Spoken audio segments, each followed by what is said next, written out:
February 26, 1947. The Antarctic Ocean. Picture the scene. The water is pitch black, freezing and churning violently against the steel hulls of the United States Navy fleet. This wasn't a parade. It was a retreat. A full-blown panicked evacuation. Destroyers were turning hard to starboard, cutting through the ice with a desperation that seasoned sailors had never seen before. Smoke was rising from the deck of the USS Philippine Sea, not from engine trouble, but from something else entirely, scorch marks that looked like they were made by intense, concentrated heat. Men were running across the flight decks, slipping on the frozen metal, looking back at the horizon with sheer terror in their eyes.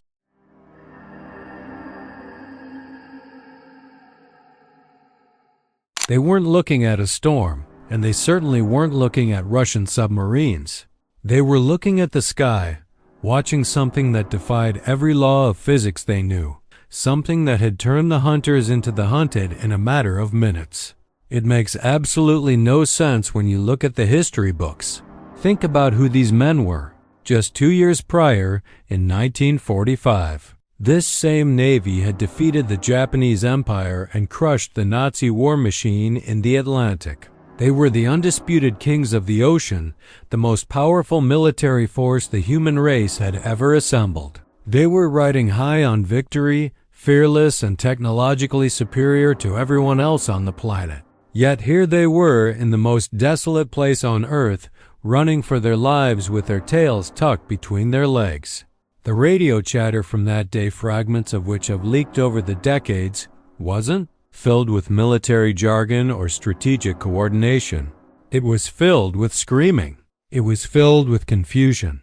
Pilots were reporting objects moving at speeds that made their Corsair fighters look like they were standing still. Whatever happened down there broke the spirit of the toughest men of the greatest generation. Official reports, the ones you can find in the public library today, will tell you that Operation High Jump was cut short due to inclement weather and technical difficulties. That is the safe, sanitized version of history they want you to believe. They want you to think that 13 massive ships and nearly 5,000 men were defeated by a blizzard. But blizzards don't blow holes through the fuselages of aircraft. Ice storms don't cause experienced fighter pilots to vanish into thin air without a trace. And the cold wind certainly doesn't explain why the surviving aircraft returned with strange burn marks and radiation readings that spiked the Geiger counters. When the fleet finally limped back to port in Chile, the damage was undeniable. This wasn't wear and tear from the elements. It was battle damage. The United States Navy had engaged in a conflict, and they had lost. Badly. Welcome back to the channel, everyone. I'm glad you're here because today we are walking into dangerous territory. We cover a lot of strange cases on this channel, disappearances, cold cases, unsolved mysteries, but this one is different. This isn't just a story about a crime against a person. It's potentially a crime against history itself. We are talking about a cover-up so massive that it involves international treaties, secret classifications, and the sudden silence of thousands of soldiers.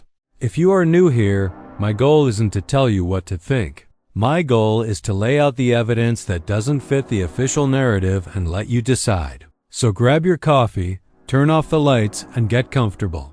We need to talk about what really happened at the bottom of the world in 1947, because the official story has more holes in it than the ozone layer. Let's look at the sheer scale of this training mission for a second.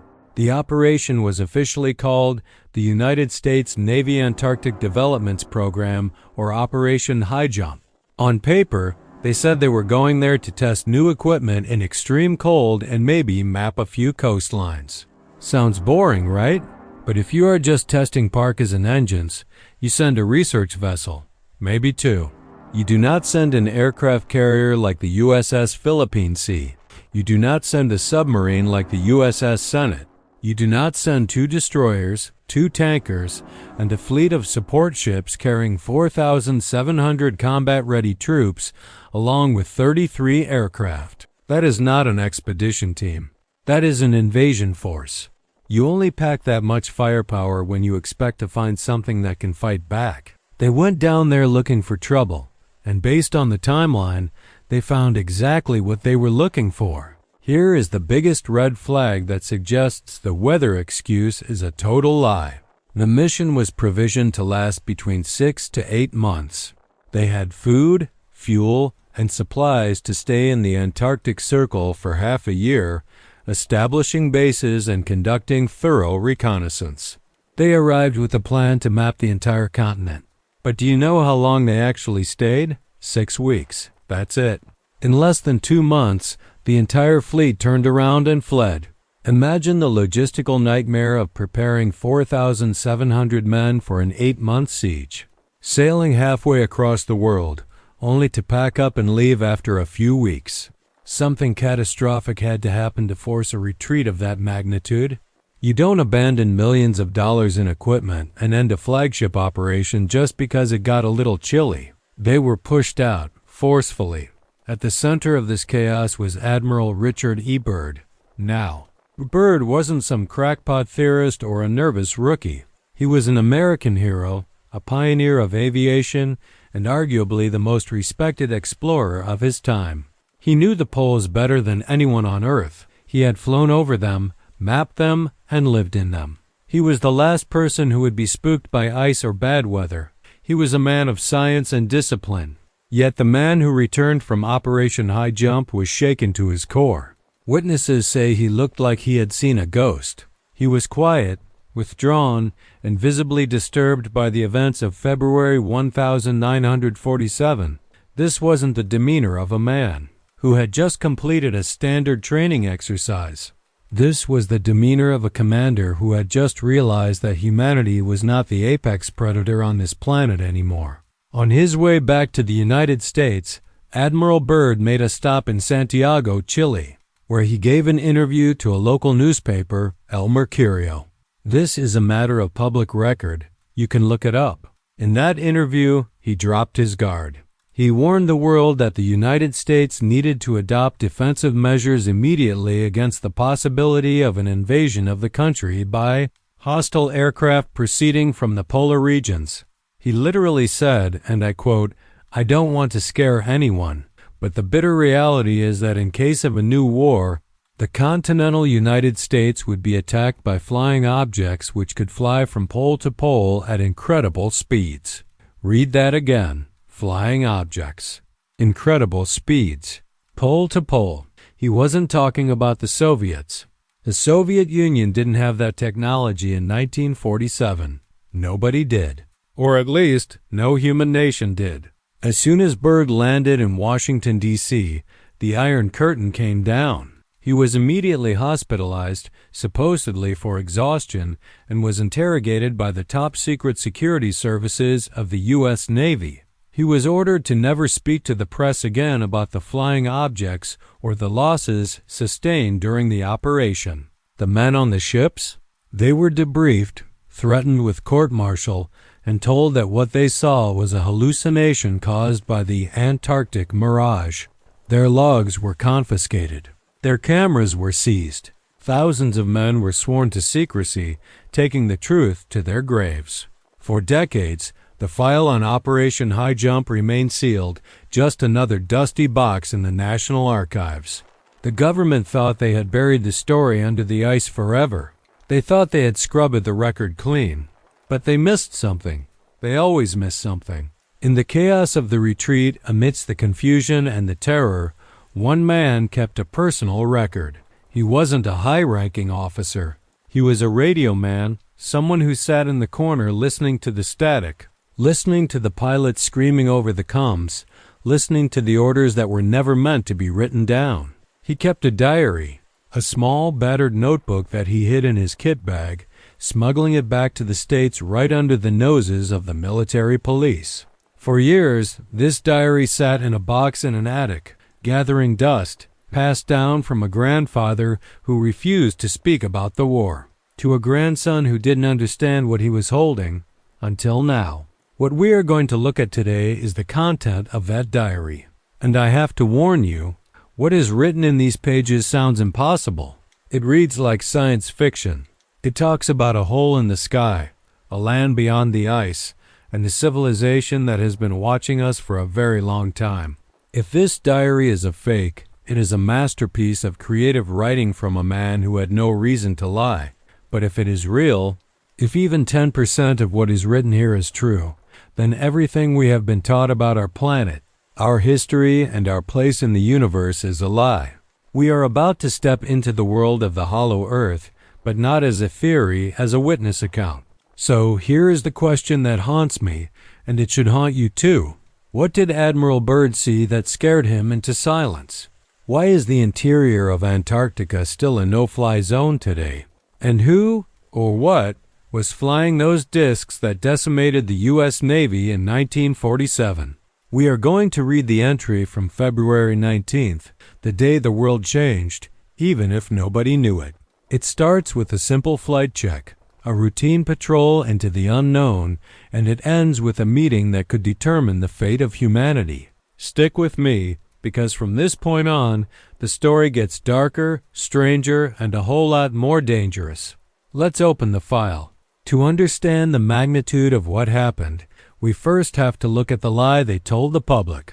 If you open a standard history textbook and look up Operation High Jump, you get a very dry, very boring explanation. The government called it the United States Navy Antarctic Developments Program. The official press releases from 1947 painted a picture of a benevolent scientific expedition. They claimed the goals were purely logistical, testing personnel and equipment in frigid conditions, verifying the feasibility of establishing bases on the ice, and expanding our geographical knowledge of the area.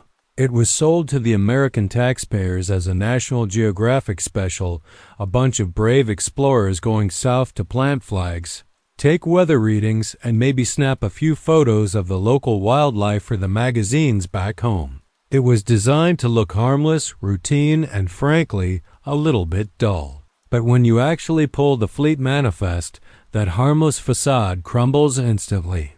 This wasn't a small team of scientists with microscopes and thermometers. This was an armada. We are talking about Task Force 68, a massive projection of American naval power. They sent the USS Philippine Sea, an Essex-class aircraft carrier that had just seen action in the Pacific. They sent the USS Mount Olympus, a massive amphibious force command ship. They sent the submarine USS Senate. They sent destroyers, tankers, and icebreakers. In total, 13 heavy ships cut through the southern waters. And they didn't just bring sailors. They brought 4,700 combat-ready troops. Now ask yourself, since when do you need a battalion of nearly 5,000 men to measure the thickness of the ice? Let's be real for a second, guys. Let's be absolutely honest here. You do not take an aircraft carrier loaded with torpedo bombers and fighter jets to study penguins. You don't deploy a submarine with live torpedoes to map the coastline of a frozen wasteland. You take that kind of hardware when you are expecting a fight. You take that kind of firepower when you are looking for an enemy that can shoot back. If the goal was truly mapping, a couple of long-range reconnaissance planes and a support crew of 100 men would have been cheaper, faster, and more efficient. The sheer scale of operation, High Jump screams military invasion, not scientific research. It was the largest task force ever sent to Antarctica, even to this day, and the resource cost was astronomical. We also have to look at the specific aircraft they brought along.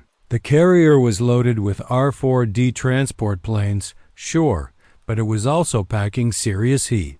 They had helicopters, which were very new technology at the time, and they had patrol bombers. These machines were equipped with magnetic detection gear technology used to hunt submarines. Why would you need to hunt submarines under the Antarctic ice shelf in 1947? The war was over. Germany had surrendered 2 years prior. Japan was occupied. Who exactly were they expecting to find patrolling the waters at the bottom of the world? The official narrative doesn't have an answer for that. It just brushes it off as testing, but you don't test submarine hunters unless you think there is something down there worth hunting. Then there is the timing of the whole thing. Operation High Jump was pulled together with incredible speed. It was launched in late 1946. Right as the world was trying to recover from the devastation of World War II, the U.S. Navy was in the middle of demobilizing, sending guys home, scrapping ships, and cutting budgets. Yet, suddenly, Admiral Byrd gets a blank check to assemble this massive fleet and rush south? It doesn't fit the pattern of a post-war military unless there was an urgent threat. It felt like a race.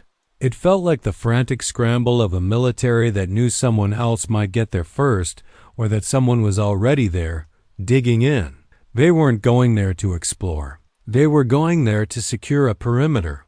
You also have to consider the commander. Admiral Richard Byrd was the perfect choice, but not just because of his fame. Byrd was a man of secrets. He had deep connections to the intelligence community and had already flown over the North Pole. He was the kind of man the government trusted with the things they couldn't tell the public. When he was given command of Task Force 68, the orders were highly classified. While the newspapers were printing stories about training exercises, Byrd was briefing his officers on something much more serious. In private journals referenced by his staff later, the mood wasn't one of scientific curiosity. It was tense. They were drilled on combat scenarios. They were prepared for interception. This leads us to the German connection. We can't talk about high jump without talking about what happened in 1938. The Nazis were obsessed with Antarctica.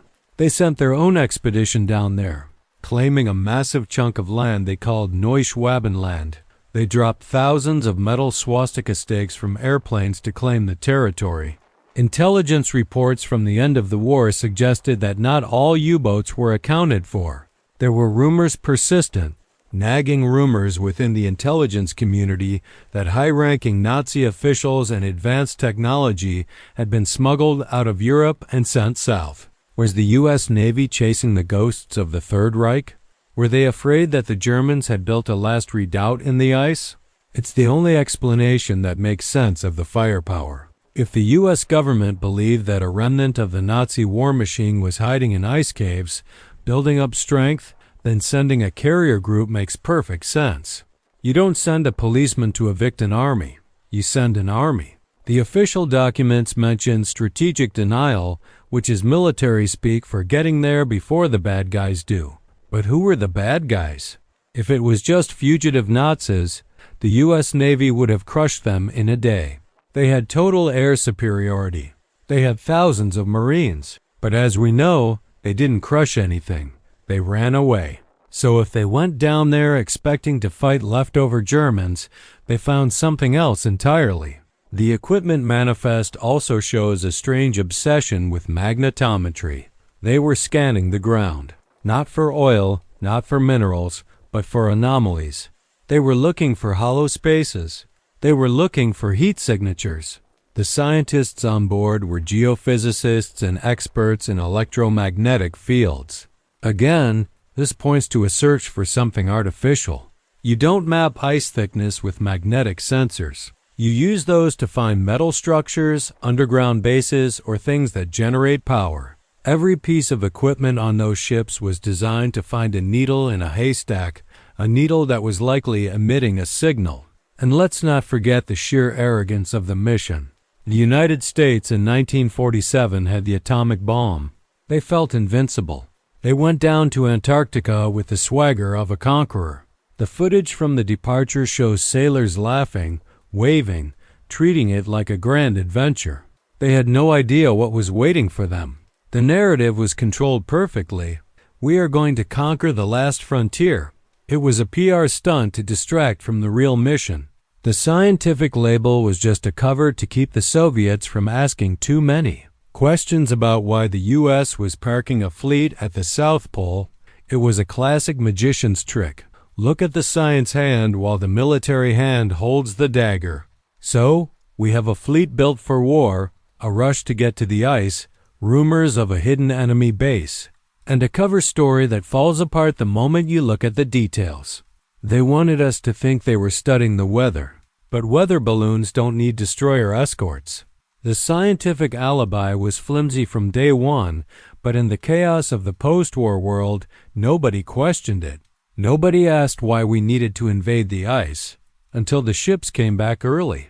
until the rumors started spreading in the bars around the naval yards, until the men started whispering about what they saw in the green zone. This is where the official story ends and the forbiddance history begins. The government says nothing happened, but the diary we are about to open tells a very different story. It tells the story of a pilot who flew beyond the ice wall, past the point of no return, and saw what the Navy was really hunting, or rather, what was hunting them. Because when you bring weapons of war to a place of peace, you better be ready for the consequences. And as we are about to find out, the U.S. Navy was not ready for what was waiting in the silence of the pole. Let's look at the entry that changes everything. So, where does this story actually come from? It didn't come from a Freedom of Information Act request, and it certainly didn't come from a sanitized government press briefing.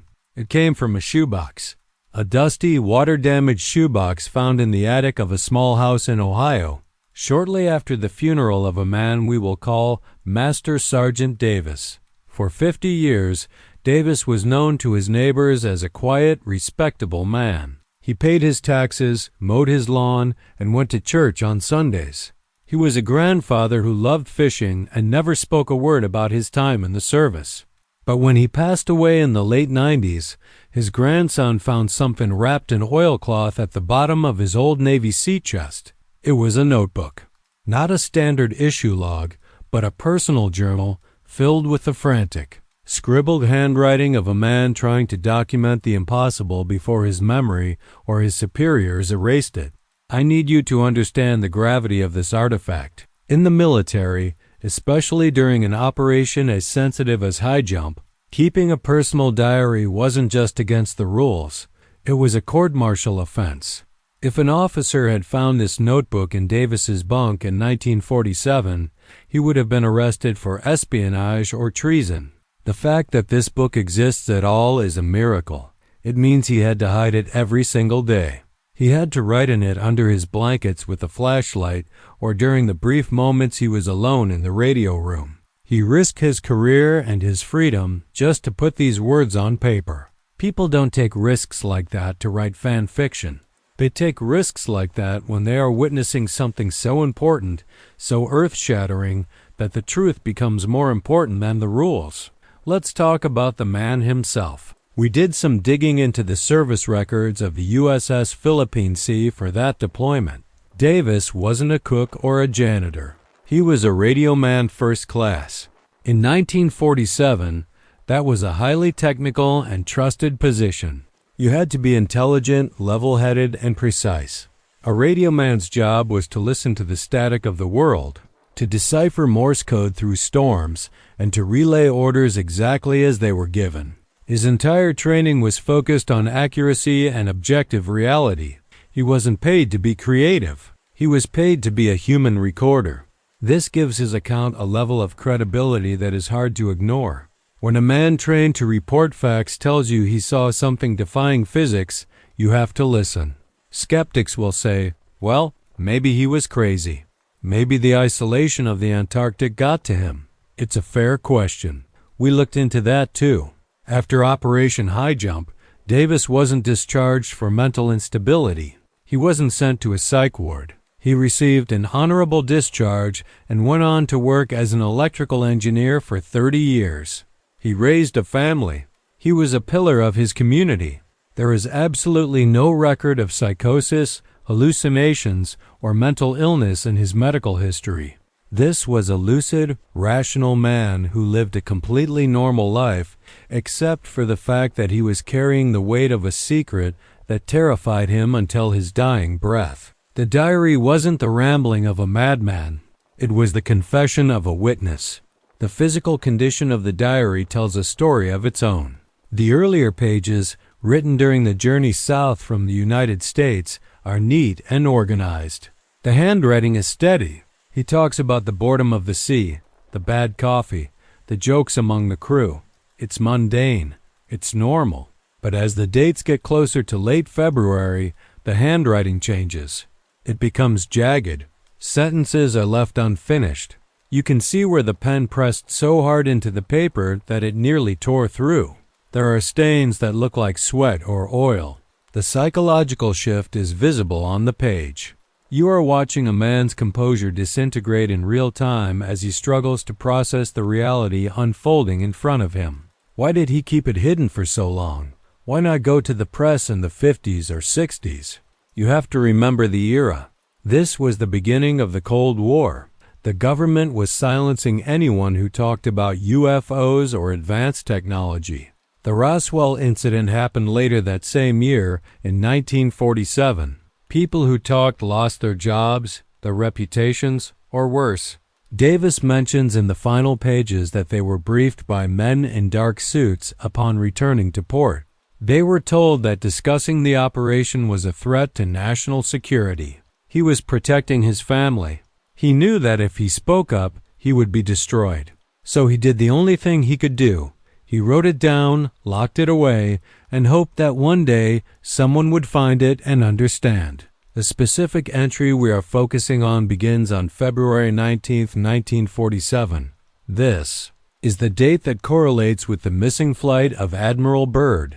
In the official logs, this day is glossed over with vague reports of survey flights. But in Davis's diary, this is the day the world broke. He wasn't on the plane with Byrd, but he was in the comms room. He was wearing the headset. He heard the transmission live. He heard the panic in the Admiral's voice. He heard the static interference that shouldn't have been there. And most importantly, he heard the things that the Admiral described, things that were definitely not icebergs and definitely not Russian.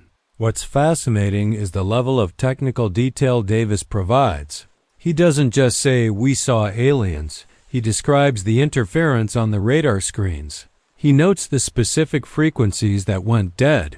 He describes the strange, pulsating hum that vibrated through the hull of the ship, a sound that made the sailors' teeth ache. These are sensory details that are very hard to fabricate. If you are making up a lie, you usually focus on the big monster.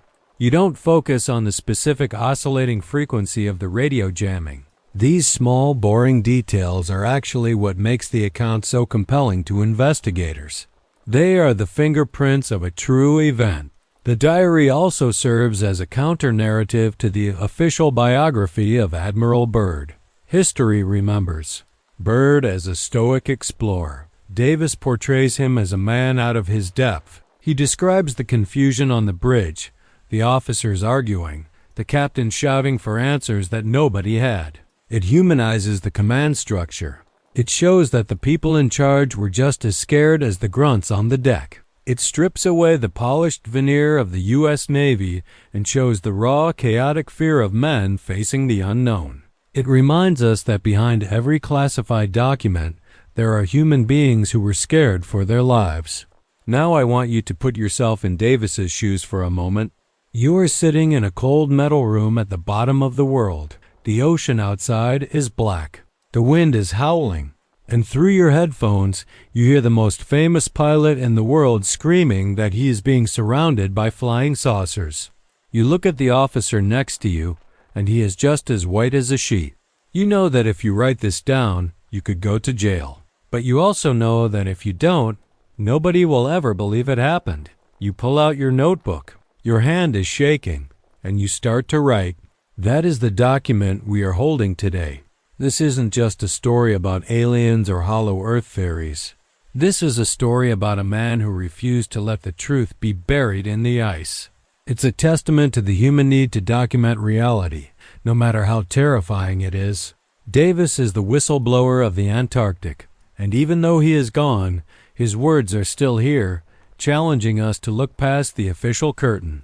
He had everything to lose, his pension, his freedom, his reputation, but he left this breadcrumb trail for us anyway. He wanted us to know.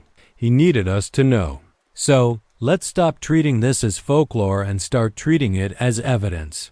Let's give Master Sergeant Davis the hearing he never got while he was alive. We are going to open the diary to the page marked February 19th. The ink is faded. The paper is yellowed, but the message is as clear as day. What you are about to hear is the transcript of the radio transmission that the U.S. Navy tried to erase from existence. This is what the radio man heard while the rest of the world was sleeping. Prepare yourselves, because the scientific alibi is about to be shattered. 900 hours. The engines of the R-4D transport plane roared to life, cutting through the frozen silence of the Antarctic morning.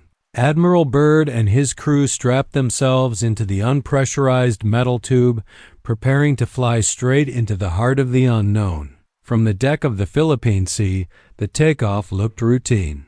The skis of the aircraft slapped against the ice runway, kicking up a cloud of snow as the plane lifted sluggishly into the gray sky. But as they climbed higher, leaving the safety of the fleet behind, the world below them transformed. Antarctica isn't just a continent. It's a sensory deprivation tank. There are no landmarks, no trees, no rivers, no roads.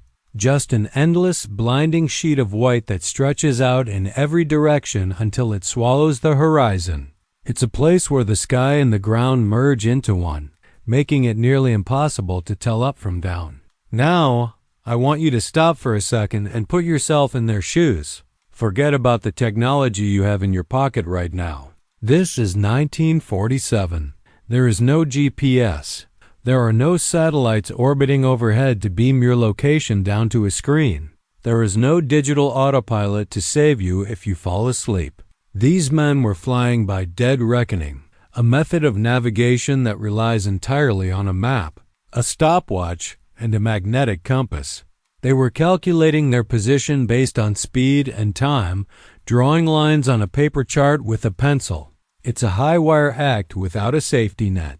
If your math is off by even 1 degree, or if the wind pushes you slightly sideways without you noticing, you don't just get lost. You disappear.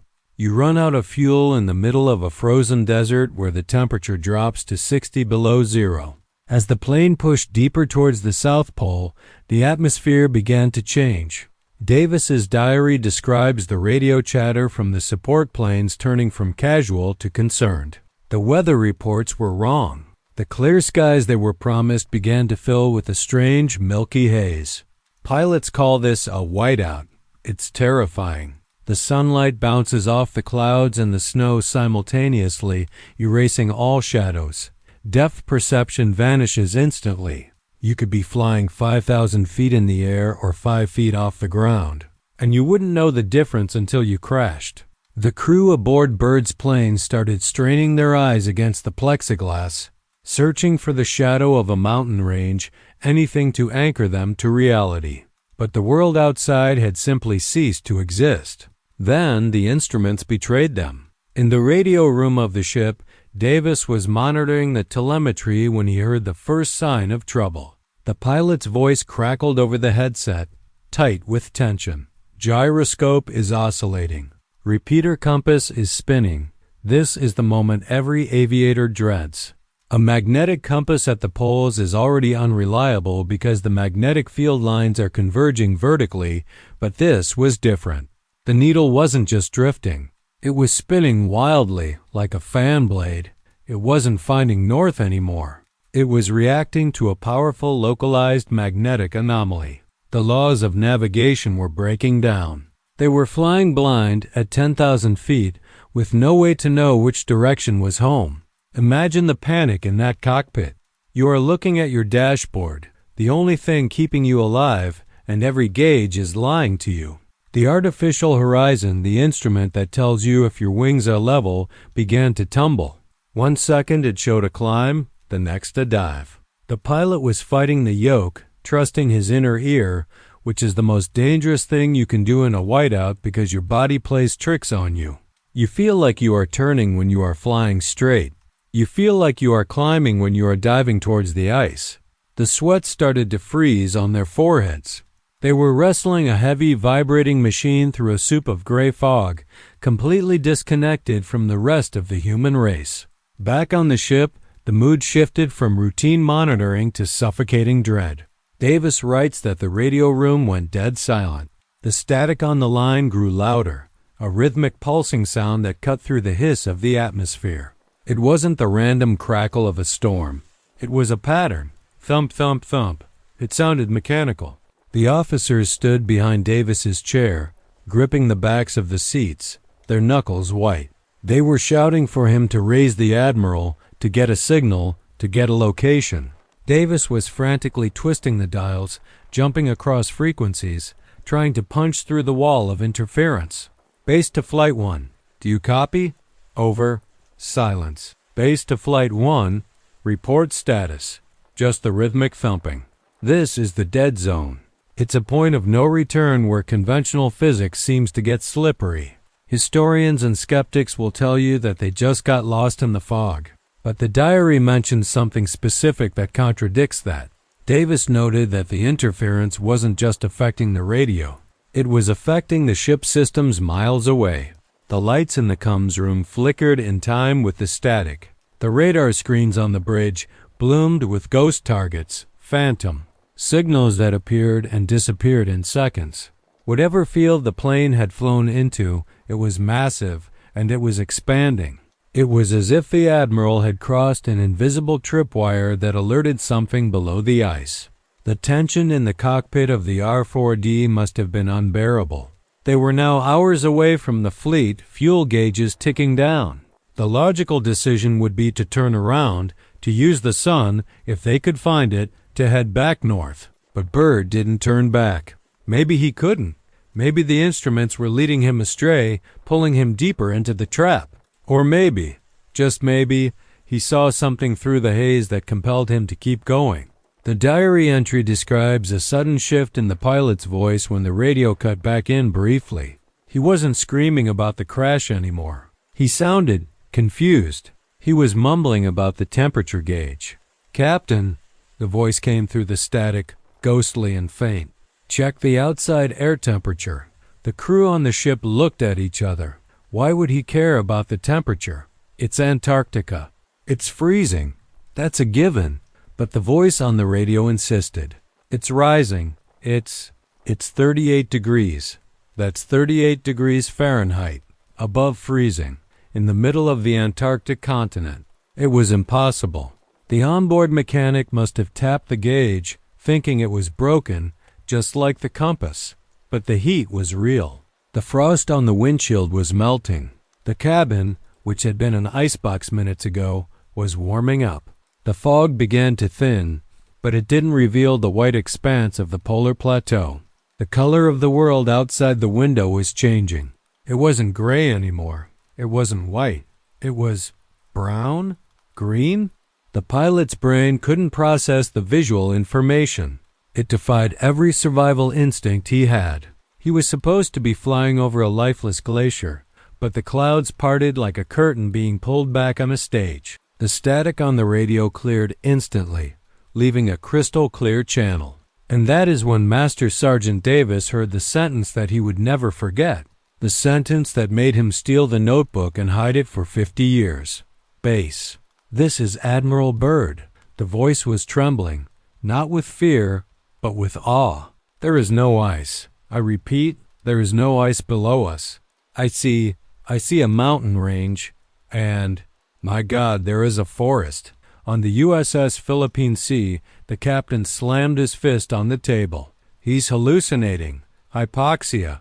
Get him to descend." But Davis knew the admiral wasn't hallucinating. The signal was too clear. The voice was too sharp.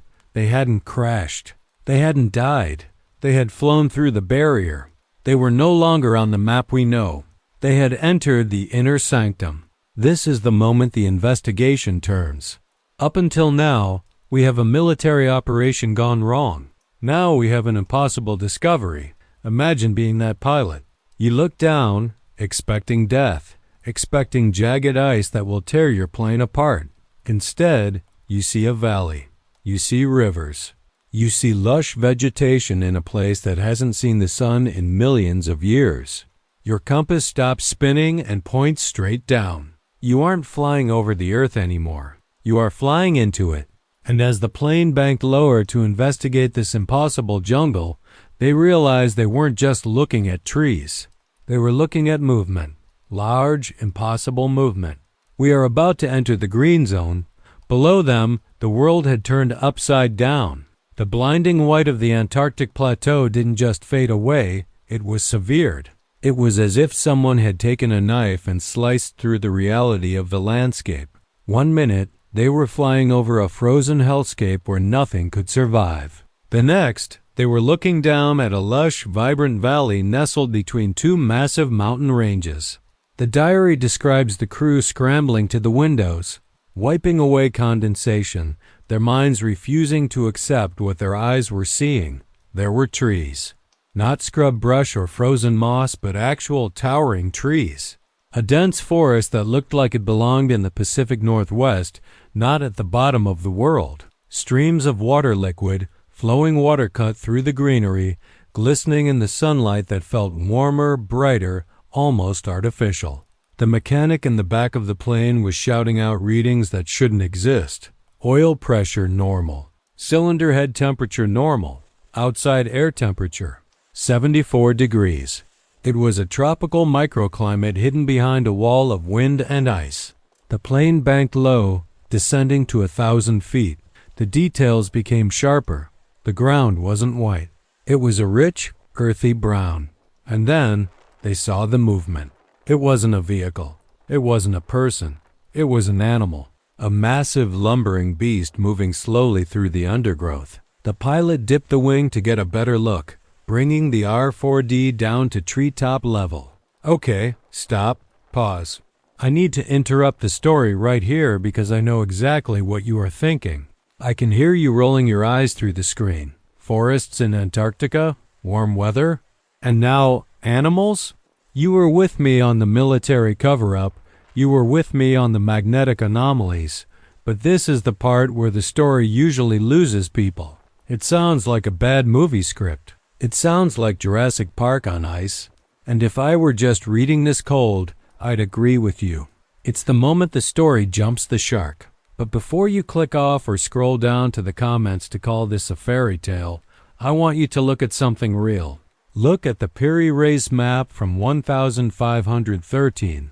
Look at the Orance Fine map from 1531. These are historical documents, accepted by scholars, that exist in museums right now. They depict the coastline of Antarctica with terrifying accuracy hundreds of years before Antarctica was officially discovered in 1820. But here is the kicker. They show the continent without ice. They show rivers. They show mountains where we now only see glaciers. Science tells us that Antarctica has been frozen for millions of years. But these maps suggest that someone, at some point in human history, saw this place green. Is it possible that the ice age down there isn't as permanent as we think? Is it possible that geothermal vents or volcanic activity could create oases, pockets of heat trapped under the ice shelf that sustain an ecosystem? We find woolly mammoths in Siberia flash frozen with fresh buttercups still in their stomachs. That means they were grazing in a field of flowers 1 minute and frozen solid the next. The climate can flip faster than we understand. So, when this diary describes a remnant of the ancient world surviving in a heated pocket of the earth, is it really impossible? Or is it just something we haven't found yet? Back in the cockpit, the crew didn't have time for historical debate.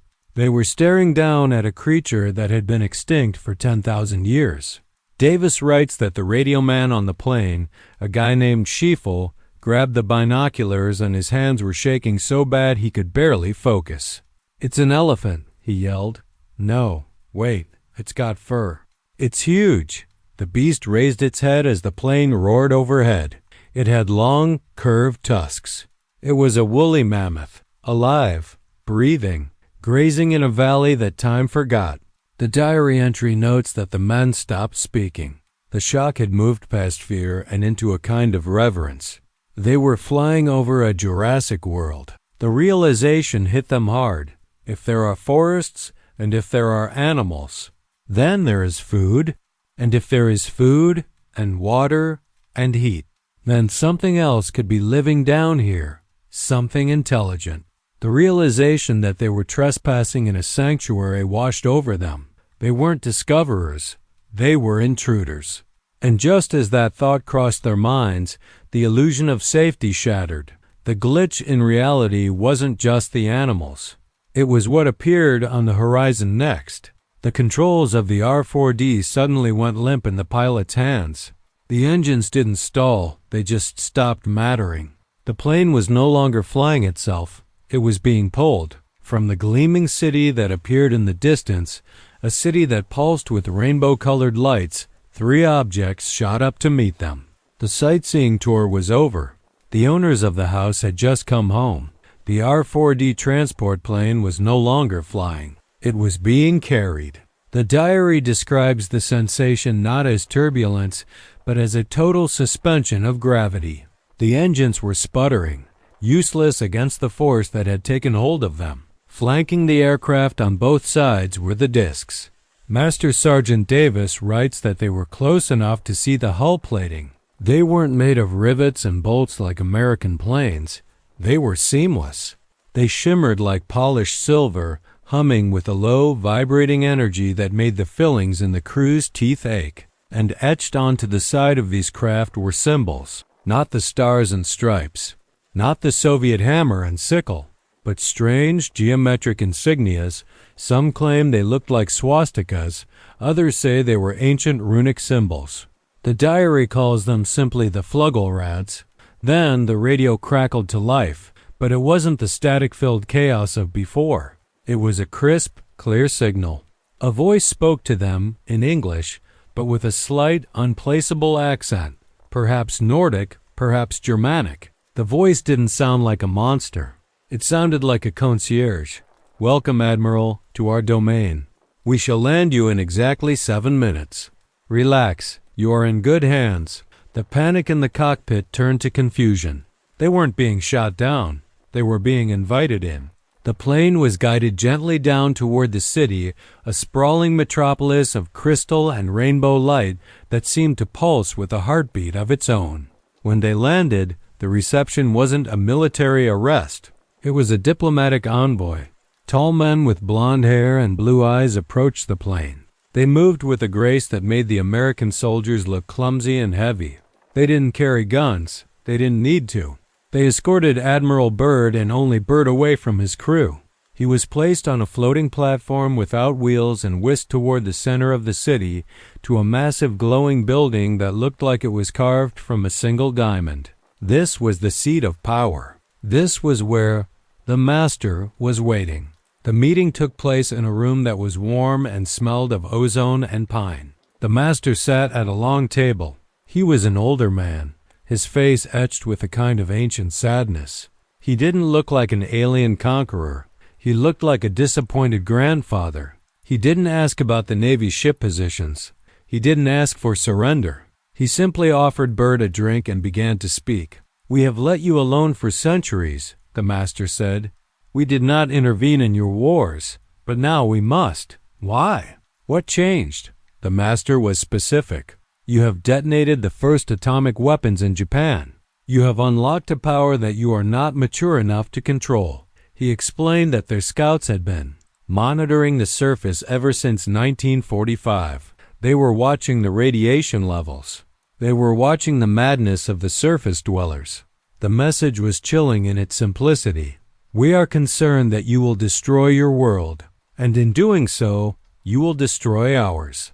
Let's pause here and analyze that for a second. This is the most important part of the entire story, and it tells us more about who these beings might be than any description of a spaceship. Usually, in alien invasion stories, the aliens want our water, our gold, or our bodies. They are predators. But this isn't the dialogue of a predator. This is the dialogue of a neighbor. Think about it. If you live in an apartment complex and the guy on the top floor starts playing drums at 3 a.m., you ignore it for a while. You let him have his fun. But the moment he starts lighting fireworks in his living room, the moment he starts a fire that could burn the whole building down, that is when you go upstairs and kick the door in. You don't do it because you want to take over his apartment. You do it because you live downstairs. You share the same foundation. If his floor collapses, your ceiling collapses. The master's message suggests that they aren't extraterrestrials from Mars or Venus. It suggests they are ultra-terrestrials beings that have shared this planet with us for thousands of years, living in the basement, hiding in the hollow spaces we can't reach. They aren't afraid of us. They are afraid for the planet. They look at us not as enemies, but as children playing with matches in a gas station. That is a terrifying thought because it implies that we aren't the landlords of Earth. We are just the noisy tenants. And we are one mistake away from being evicted. The conversation ended with a warning that felt like a prophecy. The master told Bird that a great storm was gathering on the surface. A dark fury that would last for years, leaving the world in ruins. He said that science and religion would not save us. But he added a sliver of hope. He said that if humanity survived its own stupidity, the inner world would step forward to help us rebuild. We will wait, he said. We will wait until you have exhausted your fury. Bird was dismissed. The meeting was over. He was escorted back to the plane, his mind reeling. He had gone there as a representative of the most powerful military on Earth, and he was leaving feeling like a scolded child. He knew, deep down, that the message was true. But he also knew that the men back in Washington, the generals, the politicians, the men who built the bombs, would never accept it. They wouldn't see a warning. They would see a threat. And you don't negotiate with threats. You attack them. The Fluggelrads guided the R-4D back to the edge of the ice. The radio voice wished them auf Wiedersehen goodbye. The plane was released, the engines roared back to life, and the green valley vanished into the white mist. They were back in the cold, back in reality, but the peace didn't last long, because as soon as Bird landed and relayed the message, the order didn't come down to stand down. It came down to open fire. The escape was about to become a war zone. The R-4D touched down on the ice runway, skidding to a halt near the USS Philippine Sea. Admiral Byrd disembarked, looking pale, clutching his logs, moving with a kind of frantic energy that unnerved his officers. But there was no time for a debriefing. There was no time to analyze the philosophical implications of the master's warning, because the moment Bird's boots hit the deck, the ocean around them began to boil. This wasn't a slow build-up. It was an ambush. Davis's diary describes the water off the port bow turning a violent, frothing white. Steam began to rise, thick and hissing, obscuring the view. The klaxons on the destroyers started screaming, the sound of general quarters echoing off the icebergs. Men scrambled to their battle stations, ripping the covers off the anti-aircraft guns, loading shells with trembling hands. They thought it was a submarine. They were wrong. The surface of the water didn't break. It exploded. From the depths of the Antarctic Ocean, objects shot out at incredible velocity. They weren't airplanes. They didn't bank or turn like machines subject to aerodynamics. They were silver discs, silent and deadly, rising vertically like bubbles in a champagne glass. But these bubbles were 40 feet wide and moving at supersonic speeds. Davis writes, "They came out of the water like they were fired from a cannon, but they made no sound, no engines. Just a hum that vibrated in your chest." This is the part where the history books say the fleet encountered difficult conditions. Let's call it what it really was. It was a massacre. It was a turkey shoot. The U.S. Navy Corsair fighters were scrambled instantly. Brave pilots, veterans of the Pacific Theater, roared into the sky to intercept the boogies. It was a suicide mission. The diary describes the engagement as lasting seconds. The American planes couldn't even get a lock. The discs danced around them, defying inertia, making right-angle turns at Mach speeds that would liquefy a human pilot. And then the offensive began. The saucers didn't fire bullets. They didn't fire missiles. They fired concentrated beams of light. Davis describes a red ray pulsing from the edge of a disc, touching the wing of a Martin PBM Mariner. The wing didn't explode. It didn't snap off. It disintegrated. It melted into slag mid-air. The massive seaplane crumpled like a piece of tinfoil and plummeted into the icy water, taking its crew with it. On the deck of the destroyer USS Murdoch, chaos reigned. The gunners were tracking the targets, firing 5-inch shells into the sky. BOOM. Boom. The sky was filled with black flat clouds, but the discs simply flew through the explosions. They were untouched. It was like throwing rocks at lightning.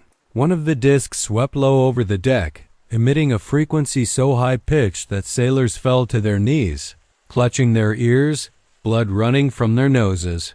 I want you to picture the scene through the eyes of our narrator, the radio man. He's in the comms room, and the airwaves are filled with the screams of dying men. Mayday, mayday, I have no control. They are burning through the hull. My God, look at the speed of them. This wasn't a battle. A battle implies two sides fighting. This was an extermination. The most advanced navy in the world was being dismantled by technology they couldn't even comprehend. It was 1947 tech versus 3047 tech. The water around the ships was literally on fire. The heat beams from the disks were hitting the ice, hitting the water, creating massive clouds of blinding steam. In the confusion, a destroyer reportedly took a hit to its magazine, shuddering violently. The official report lists a few dead from a plane crash. The diary lists dozens. It speaks of men burned by radiation, men blown overboard, men who simply vanished in the flash of those silent red beams. Then, as quickly as it started, the attack shifted. The disks weren't trying to sink the entire fleet. They were hurting them. They were pushing them north. It was a violent eviction notice. The message was clear. You were warned. Now get out. Admiral Byrd, watching from the bridge, gave the only order he could give. All ships retreat. Full flank speed. Course north. Get us the hell out of here. The pride of the U.S. Navy turned tail and ran. The Philippine Sea pushed its engines to the breaking point, cutting through the ice, desperate to put distance between itself and the monsters rising from the deep. The disc shadowed them for a while, silent sentinels hovering in the mist, making sure the intruders were truly leaving. And then they slipped back under the water without a splash, returning to their hidden world, leaving the burning wreckage of American arrogance floating on the surface. So, when you hear the official story about bad weather, remember this account. Weather doesn't melt fuselage. Weather doesn't exhibit intelligent control. And weather certainly doesn't chase a naval fleet halfway to Chile. Operation High Jump didn't end because the clock ran out. It ended because they were kicked out. And the men who survived the ambush at the bottom of the world knew one thing for certain. We are not the owners of this planet. We are just the guests, and we just annoyed the landlords. The battered fleet of Operation High Jump didn't return to a hero's welcome. There were no parades in New York City. There was no ticker tape reception. When they docked, the mood was funereal. The ships were quickly moved into dry docks for unscheduled repairs, screened off from the public eye. The men were marched off the gangways and straight into debriefing rooms that smelled of stale coffee and intimidation. They were told, in no uncertain terms, that their mission had been a success, that they had gathered valuable weather data, and that they had never ever seen a flying saucer. They were ordered to forget the green zone. They were ordered to forget the heat rays. And they were told that speaking about it was an act of treason. Admiral Richard Byrd, the man who had led the expedition, was treated the harshest of all. Upon landing in Washington, D.C., he was escorted by federal agents to a secure location. He was subjected to days of intense interrogation by the U.S. Navy's top brass. They didn't want to hear about the warning from the master. They wanted to know the tactical capabilities of the enemy. When Byrd insisted that the message was one of peace and warning against nuclear proliferation, he was sidelined. The official medical reports claimed he was suffering from exhaustion and stress. He was effectively institutionalized within the military apparatus, silenced and kept away from the press for years. The hero of the poles was painted as a tired, confused old man who had spent too much time in the cold. But remember the interview he gave in Chile? That is the one loose thread they couldn't cut. Before the handlers got to him, he told the world the truth. He warned us about the threat from the poles. And then, conveniently, he died alone in 1957, taking the full story to his grave. As for our radio man, Master Sergeant Davis, he took the advice of the men in dark suits. He went home, locked his diary in a chest, and lived a quiet life. He knew that the truth was too dangerous to own. Here is where the story moves from conspiracy to geopolitical fact. 12 years after high jump, in 1959, the major powers of the world came together to sign the Antarctic Treaty. Think about how insane that is. This was the height of the Cold War. The USA and the Soviet Union couldn't agree on the color of the sky, yet they suddenly agreed to make an entire continent completely off limits? They agreed that no military could set foot there? They agreed that no one could own the land? Why would they do that? Governments don't share. They conquer.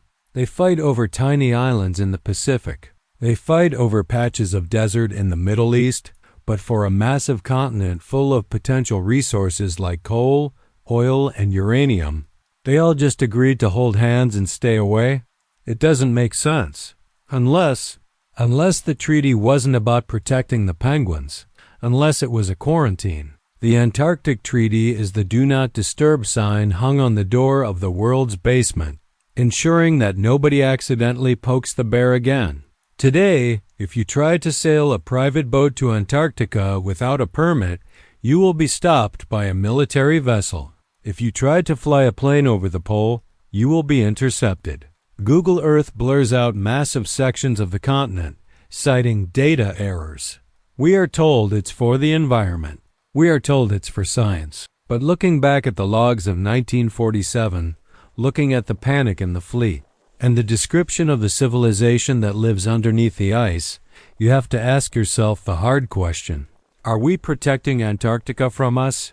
Or are we protecting us from them? The diary of Master Sergeant Davis ends with a simple, chilling observation. They are watching. They have always been watching. And now, they are waiting. The United States Navy went down there looking for a fight, and they found a god.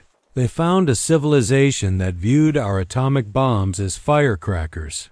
And instead of listening to the warning, our governments decided to build a wall around the evidence and pretend it never happened. So, here is my verdict. Operation High Jump wasn't a weather mission. It was a failed invasion. And the reason we haven't gone back in force is because we know we can't win. The Earth isn't just ours. We share it. And the neighbors downstairs are getting tired of the noise. But this brings up another terrifying possibility. If the military couldn't get in through the front door, did they try to break the roof? There are files suggesting that years after High Jump, the U.S. government tried a different approach. Instead of ships, they used nukes, high-altitude nuclear detonations aimed at the sky. If you want me to investigate Operation Fishbowl and the theory that the government tried to crack the firmament or the dome to escape this prison, hit that like button right now. Let's get this video to 50,000 likes, and I will open the files on the nuclear attack on the sky. Thanks for watching. Keep your eyes open, stay curious, and remember, we are not alone. I'll see you in the next one.